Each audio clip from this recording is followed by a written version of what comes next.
Hey everyone, welcome back to the Valencia Career Mode. It's Season 2, Episode 2, and we got off to a cracker with that 5-0 win against Eibar. And yes, it's only Eibar. I am taking it with a grain of salt, but it was an encouraging performance to start the season, and Salinas hit the ground running. Our next two games are against Oviedo and Espanol, so it is a pretty kind fixture list to start the season, and I'm hoping we can get 2 more wins here. Now, before we get into the games, I do have some transfer updates. So we finally managed to loan out Musa. That's great because I was worried about his game time, and a 1 year to Wolfsburg without an option to buy will do wonders for him. We also got an interesting offer for Salinas from Atletico Madrid. Obviously, I rejected, but the reason we're able to reject is because obviously it's his first year at the club, so I don't have to sell him, but it's starting to get into dangerous territory because even though we have that trait that gives us that safeguard for the second season, so we'll have him no problem. Once he gets to that third season, it's going to be open season and people are going to be in for him. They're going to be able to buy him, and we have to do something about that. What I'm probably going to end up doing is just getting the recruitment level 10 one club man and securing him for the career mode. I think that's the safest option. We're 1 DNA point away. We can do that next season, and we need to secure him. It's Salinas. But just to illustrate how dangerous it can be, I mean, this is a transfer that would already go through. So teams are in for him, obviously, with how he's doing. But we kept on to him. And I know I said that I would limit my transfers to 2, but there was a comment suggesting maybe that's a little bit harsh. And to be fair, we are playing this slightly more lax than I would normally, just because we obviously started this in the second season. So I will make this one-time exception and have 3 signings for this season instead of the 2 that I mentioned.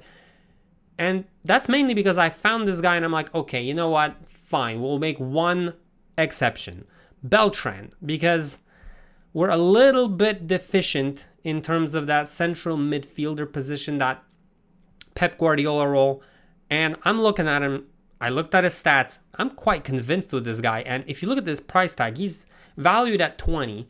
And he has a 26.4 million release clause. He's 23. He's Spanish. He fits our mold perfectly. And I saw this opportunity, and from the comments that I got and from the DM I got, I'm all right, we'll do this one-time exception. It's a realistic transfer. He's coming from Celta Vigo. They're not a very good team in terms of overall or prestige, so this is a very easy signing. And the kicker to all of this, to be honest, was the fact that he wants rotation, because we are pretty stacked in terms of high overall midfielders, even though a lot of them are attacking midfielders. He wants only rotation. That's all I could really offer him, because the crucial spot is reserved for that defender, and we already are filled up for important. We have rotation spots, and he wants rotation. So this was the kicker. We offered him 25k in wages, 250,000 signing bonus, and we got Beltran, guys, 26.4 million. So this is an extra transfer, the cherry on top for our season. I'm really hopeful for him. We also have an interesting prospect, and I mentioned this in one of my comments, Lobo. He's in the youth department, and look at this guy, 62 overall at 15. If you look at his stats, he has 5 weak foot already. If we can just get that defensive work rate up, his defensive stats up, and then switch him back to passing, this guy's going to be a dream central defensive midfielder for that Guardiola role. He's perfect. Okay, he might not have the vision. That'll get up a little bit, but he doesn't need it. He's going to play simple passes, recycle play the angles, play the triangles. It's going to be beautiful. Hopefully we get to use him in this career mode. But he's just he's as good as Salinas. At his position, he'll be as good as Salinas. Alrighty, so we're going to move on to our first game here against Oviedo. And this is a newly promoted side. We're at home, so I'm really expecting quite a dominant performance against them. Very fitting of a 3-4-3 Cruyff diamond. But we do have to watch out, because they're not going to be a team who sits back. Yes, they're not brazen. They don't send too many players into the box. They have a depth of 40. But fast build-up forward runs, they'll have a go at it. They want to give their fans something to cheer for, and they feel like this is their best chance of getting points. That's fine. I respect that. They play a 4-4-2, and with their 2 strikers, one getting behind, one being that target man, it may be that our 3 defenders have a handful. And we're going to have to watch out for that. They're not afraid to send guys forward either. They've got a central midfielder getting forward. They got those bombing fullbacks when they needed. So we're going to have to stay vigilant. But because it is a newly promoted side, because I am quite confident in our abilities, I'm going to rotate, as that's an important thing to do during the season. Mamar is going to be coming into goal, Lato and Mosquera at the back, but the biggest thing I want to focus on is how Beltran does. I'm going to throw him right into the deep end and see how he does. He's 5'5", guys, so he'll be easy to spot in game, and I'm really hoping that he has a good performance. I'm high on him. Let's throw him into the deep end and see how he does. Aplausos para un Oviedo que jugará de visitante y ahora like I predicted, guys, Oviedo wasn't just going to roll over and give the result to me. They created some decent opportunities, but you can tell the quality just wasn't there. They don't have the quality of player to consistently get golden opportunities. Another team would have punished me there. But we played really good. We switched to play well, and Salinas proved that he can play creator in that target man role. And Virman gets on the end of this. He puts it in the back of the net within the first 10 minutes, guys. We are up, and what a great start. Again, I know it's Oviedo, but we did extremely well, especially in this first half, guys. And like I said, the switch of play was great. Vega gets a really nice pass. Salinas should have had a pop here. He gave it to the Kettler, guys, unselfishly, and he puts it into the back of the net. It's 2-0 within the first 20 minutes, and we are flying. We are flying against Oviedo, just like we were against Eibar. This is another great chance. Salinas gets a header. He needs to do better in those situations. Those headers are missed opportunities for him. He needs to have better heading accuracy. But Oviedo, like I said, they weren't asleep at the wheel, and this was a really good chance. That beat Mamar and should have gone in. It was a post, but we continued to pressure and attack. This time we get a semi-counter opportunity. De Kettler gives it to Salinas, and what a volley that is. One time. I am in love with this guy. I really am.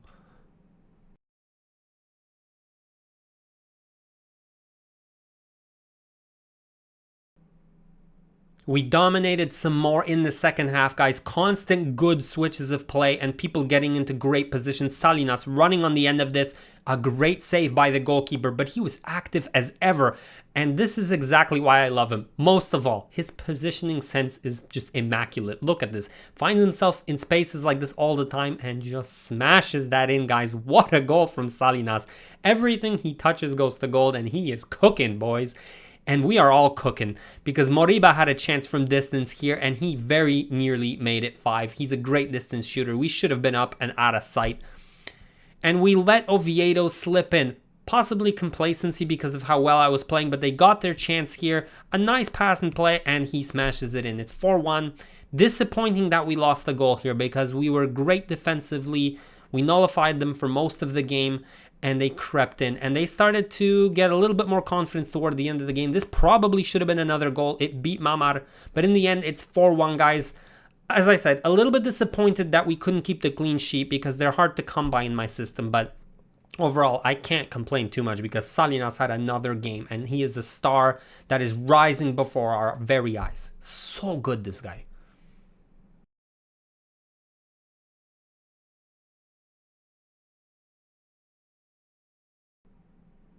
Okay, another pretty convincing win, and we're firing on all cylinders here, guys. 2 games, 9 goals. I'm loving it. Let's keep that up into our next game here against Espanol. It's going to be an away game, and this is going to be a little bit tougher because those 2 opponents were minnows. This is a solid mid-table club. They set up in a similar way. They still have fast build-up, forward runs. They send just a little bit more players forward, and they set up a little bit higher defensively. Overall, it's going to be tougher, and the formation, I feel like, is much more balanced. They've got 1 striker getting in behind, and then they've got that base of 3 central midfielders all set on the support role, and I feel like that lends itself to a very stable setup, which will be much harder to break down, but it will also provide great support going forward. So I feel like this is going to be a much more difficult game. We're going to do some interesting changes here. So as I said, we're going to try out different players in different positions. Soler will be tried out in that Guardiola role this time. Beltran will move to the Virman role. We'll see how he does there. Guillamon will take up the CB position, and we'll test out if Boscagli can play the right back. So there's a number of positional changes, not necessarily personnel changes, and we'll see how it works. We'll see what works best for us.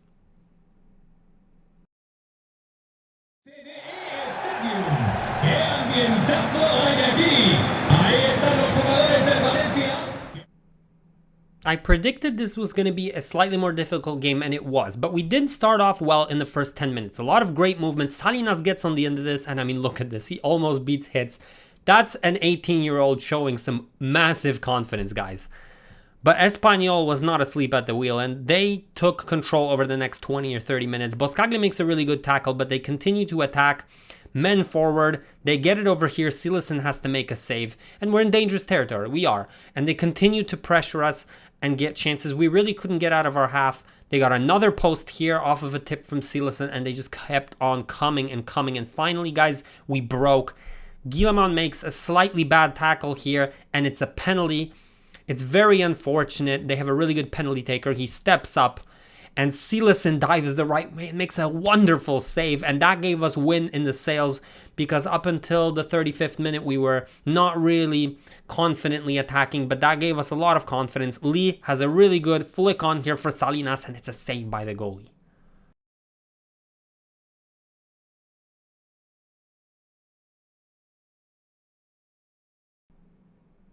I made it a point to come out in the second half and be a little bit more direct and threatening, guys. And Gaia was central to all this. He gets to the byline.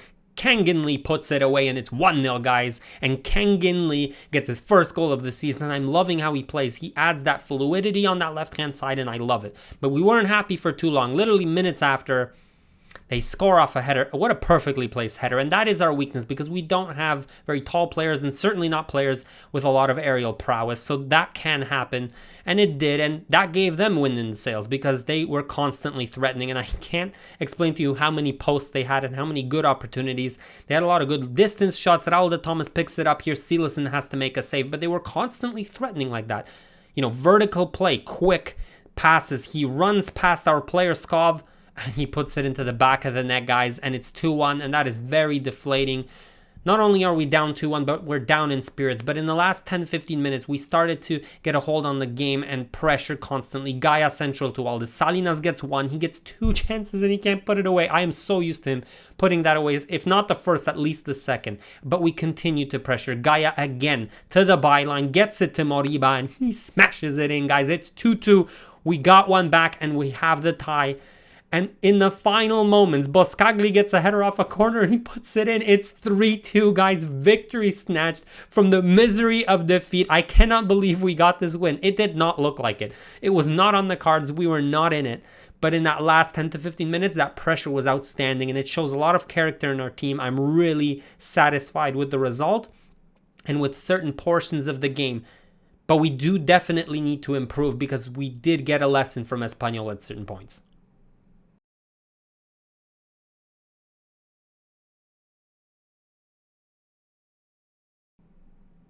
Okay, well, that was a photo finish, but we managed to get the win. And we had a minor injury. De Ketelaar bruised elbow for 5 days. I am going to be keeping track of these injuries, because I am playing with a slightly higher injury frequency and severity than usual. I have this set up in my rule set, but this is one of those things where I can't test this out myself, because there's only so many games I can play, and I might just happen to have a very injury-prone season, or quite the opposite. So I'm hoping, if you guys are playing my settings, just leave comments about how it's going. Are you getting too many injuries? Are you getting too little? Should I decrease it? Because this is one of those things that definitely isn't set in stone. I just need some feedback. So if you can leave into the comment section, that would be great. But we're going to move on here. We got some transfer news. Wiedemann had an offer from Barcelona, 38.5 million. Obviously, we weren't going to accept that value, but I rejected it, and I was able to do so because even though it's clearly someone we need to sell, it's still his second season, and we do have that trait that gives us that safeguard for the second season. And this is where it becomes incredibly useful, because otherwise we'd be seeing Wiedemann in a Barca shirt right now. And it's going to be something we have to deal with in next season. So dangerous times are upon us. We also have our right back signing, guys. So here we go. Let's see if you can guess who this is. 76 overall, 84 potential from Porto. He's valued at 16 million. The realism calculation is at 1, so just barely over the line. We're using our bonuses of under 23 players and defensive players to good effect to just get this transfer over the line. Now, can you guess who it is? It is João Mario, guys. He was suggested into the comments. Actually, there was much debate that I was having, whether it would be him or some of the other players on the list. But to be honest, we couldn't get the other guys. They were quite good and from better teams. We just couldn't make the transfer happen. We don't have too many transfer bonuses in our core DNA traits. And I looked at him, he's 22, he fits the mold, and he's very quick. And I feel like I just have a good feeling about him. And I decided to pull the trigger on this. Now, I know he probably doesn't deserve Crucial, but I gave him Crucial because he can definitely grow into that. And with Vas going down in overall, I feel like I can trust him in that position. And that's who we needed to sign, a crucial defender. So we did get our board expectation done. 45k in wages, 856,000 in signing bonus, and 27.2 million is what he's going to cost us. Not bad. So after all said and done, this is our right back. And I know I said maybe I'm looking for a world-class player, but to be fair, like I said, our mold is young players coming in, developing at our club, and he fits that perfectly. Extremely pacey. He's got decent passing. We're going to have to work on that. I'm going to train him as an inverted wide back. His weak foot will go up, his passing, his stamina, all the things he needs. And I feel like he can be a mainstay in this club, guys. I'm really excited for him. I just have a good feeling about him. Now, our finances after the two transfers of both Beltran and João Mario, that's a total of 54 million, 70k in wages. So as you can see, our remaining transfer budget goes down to 33 million and our wages go up to 800,000. So we're well within budget, and that's probably all going to be carried over to next season unless something unexpected happens. But I've met my quota of transfers. That's what we have. This is our squad for the season, and I think it's a good one. Okay, on to our next game here, and it's against Real Valenciano, an opponent that I struggled with last season, I believe. So it's not going to be easy. They play completely differently.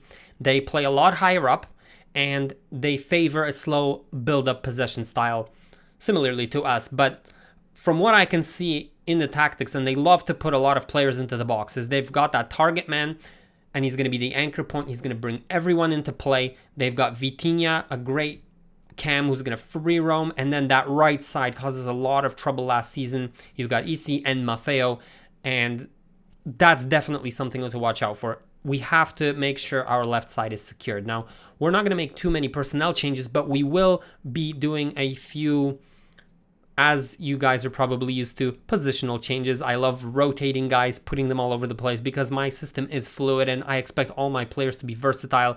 Guiri is going on the right. I'm still trying to find which position he plays best in, and I'm really not feeling him on the left-hand side, so I will be trying him out as striker and as right winger. So he's going there. João Mario, again, he's coming in, playing right away. Other than that, it's a very similar squad, and we're going to try to put another win together to make it 4 in a row. Que alguien me estalla. Deseamos al Rayo un buen regreso a casa y ahora quiero oír. In certain respects, this game was almost like a blueprint of how to play against me. So you can see, Real Valenciano is always pressuring me. Every time I have the ball, they pressure. Make sure always someone steps out to the ball, and then when you do get it back, don't muck about. Just make sure that you attack fairly quickly and fairly vertically. Don't let my defense come back and get set. They created some dangerous opportunities, but we also followed our game plan, pressed high, and that paid dividends. Salinas turned provider here. Guiri gets on the end of this from the right-hand side and puts us up 1-0, guys. So if he continues scoring from the right-hand side, I will definitely play him there. But Real Valenciano, to be honest, were the better side here in the first half, and they showed some really good moments. Silason had to make a really good save here, but they were constantly threatening, and they're a bit like my nemesis opponent. When they start getting this possession football going, they're really good at it, and fair play to them here. Vitinha gets on the end of this, and he puts it in the back of the net, guys. No chance for Silason, and there's not much I can do about that other than, slide across and defend just slightly better. But like I said, they don't muck about. You can see every time they had a chance, they put their head up and they made things happen. This time it's a cross all the way to Isi. He gets one touch here, and that almost goes in, but they were constantly threatening, and they had nice little one-touch football, great movement off the ball, and this time Unai gets on the end of this and he puts them up 2-1. Unfortunate that we lost the goal so late in the first half.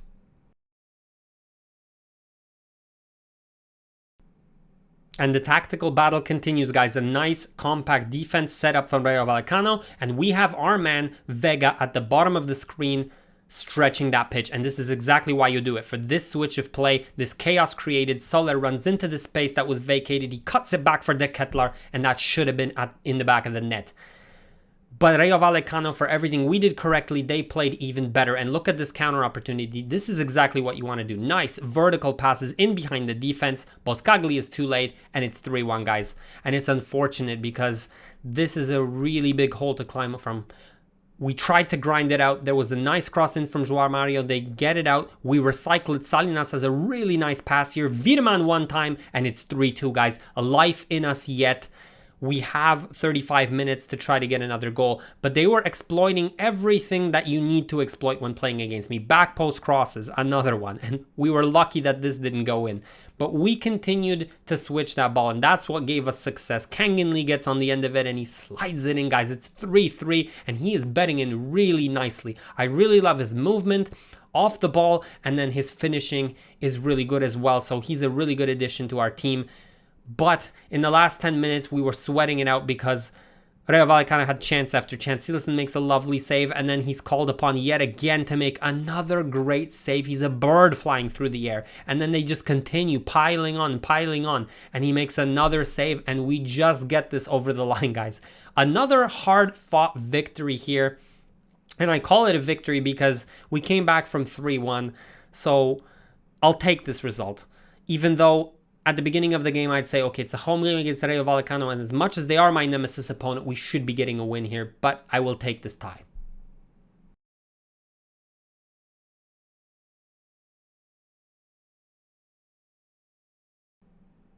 Okay, another hard-fought result there. We're still unbeaten, so that's good, and now we're moving on to the Europa League, guys. So this is our group. We've got Nice, Ferencvarosi, and Steaua Bucharest. So no disrespect to those bottom teams, but we should be getting out of this group alongside Nice. And our first game is against Nice at home. So I feel like if we can win this game, I'll be comfortable about getting out of this group. But it's going to be one hell of a tactical battle because if you look at the system they play, it's press after possession loss, 60 depth. That's one thing. And then they're going to be favoring a slow build-up possession with a lot of players into the box. But that first thing specifically, the press after possession loss, especially with the way that they set up in a 4-4-2, it's going to be interesting to see how our three defenders and our CDM that plays that Guardiola role will be able to deal with this. Because they're going to press us, and if they do it correctly, that midfield line will step up, and it's going to be incredibly difficult to beat this press. And I've always said one of the most important things nowadays in football is beating that press, and we'll see just how well we can do this. Offensively, it's going to be interesting as well because those wingers are cutting inside and you've got those fullbacks bombing forward with all the players they like to get into the box and favoring that slow build-up possession style of football. They're going to try to overload us when they have the ball, and we don't tend to do too well defensively, but we'll see how this goes. We are going to go with the strongest possible lineup.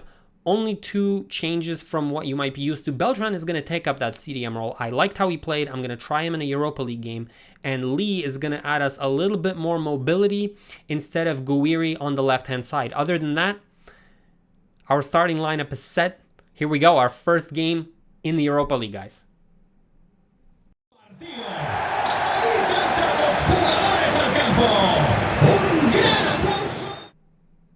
Hello there, and welcome to the football tutorial, the Press 101. This is actually an example of how not to do it, because Nice didn't press their midfield, and you can't half-ass your press. You're either pregnant or you're not. You either press or you don't press. There's no such thing as a half press. We take full advantage. Vega puts it in, he stretches, and that pass from Soler was a nice one. We're up 1-0, guys, but Nice start to do a little bit better when it comes to the press.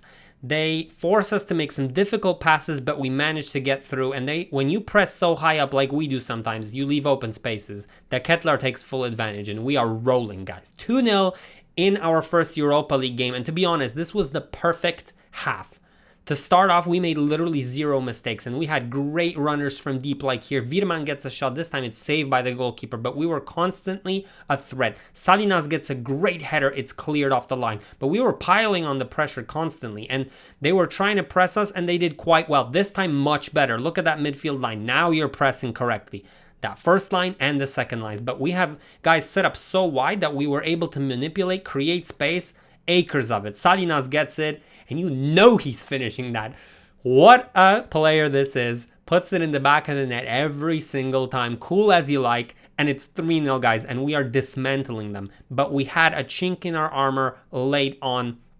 It was a mishap from us, a complete calamitous error. Boscagli can't sort his feet. It falls to one of the Nice players, and it's 3-1, unfortunately.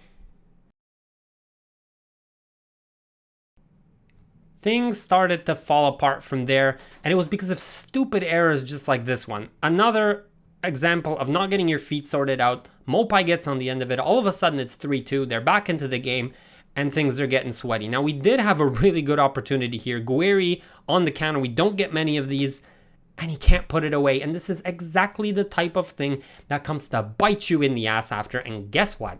It did, because they have a scrappy opportunity here. It's woeful defending. Not strong enough, doesn't want it.